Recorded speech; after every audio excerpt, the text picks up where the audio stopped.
if you approach, approach Caroline, approach Robbie, approach Mel, approach everyone there, and sometimes you will find someone that does stand up for your band and go, hey, this is really great. And no matter how good your publicist is, or no matter how many emails you send yourself, having someone from inside of Triple J championing your cause to Richard is going to be infinitely more valuable to you than than you doing it yourself, or even having a publicist do it.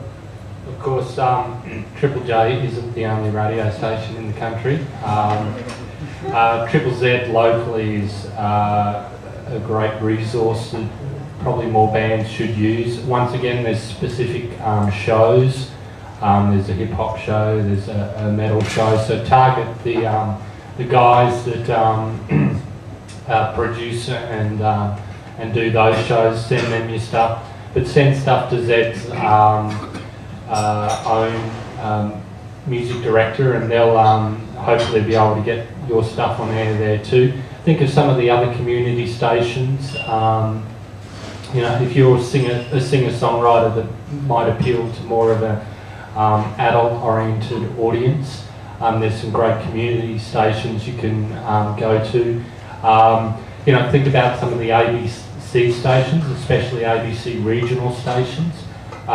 You may not be able to get something on 612 ABC Brisbane, but Gold Coast and Sunshine Coast, ABC Coast FM play a lot of stuff, so they're great to tackle. Probably the best way to do it is if you pick up a copy of the Australian Music Industry Directory, the AMRAP directory. It has a great media section that covers every radio station in the country, every street press, every newspaper, anyone who deals with music media is listed in the AMRAP directory. So get a copy of that if you haven't already got it.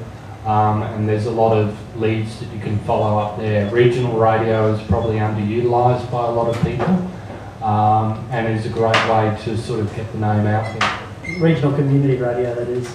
Yeah. I think regional commercial radio used to be a gold mine, now not so much, now that they're all owned by the same company and all programmed off the Gold Coast.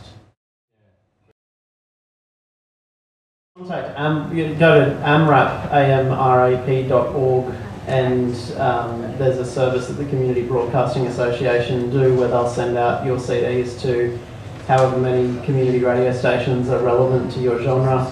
They charge about $1 a unit or something, so it's about $100, and they'll do all the servicing for you and send back some, well, a minor lot of feedback, but it's more feedback than you'll probably get trying to get it yourself.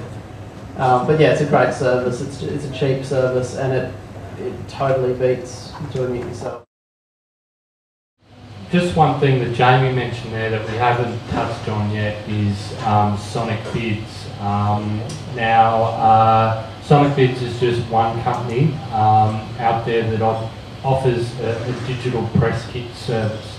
There's another company based in Brisbane called DPK who offer a very similar product. Now, digital press kits are going to start to become more the norm in the industry, and basically it's a system using a web-based browser where it will basically open up. It's almost like a web page where you can download an album, you can download photos, bios, all that sort of information. They are a great tool. They haven't probably yet had the market penetration that they deserve, but it's going to become more and more prevalent. Sonic Bids is a little bit different in that it is being used by a lot of places like South by Southwest, Musexpo in LA. Q Music used Sonic Bids for some of the applications that we had for the Big Sound showcases. And it's a great way of basically packaging your music, your bio, your photo and everything up into one nifty little package that you can email a link to someone. So yeah, it's certainly worth looking into. Just Google Sonic Bids or have a look at, I think it's dpk.net.au for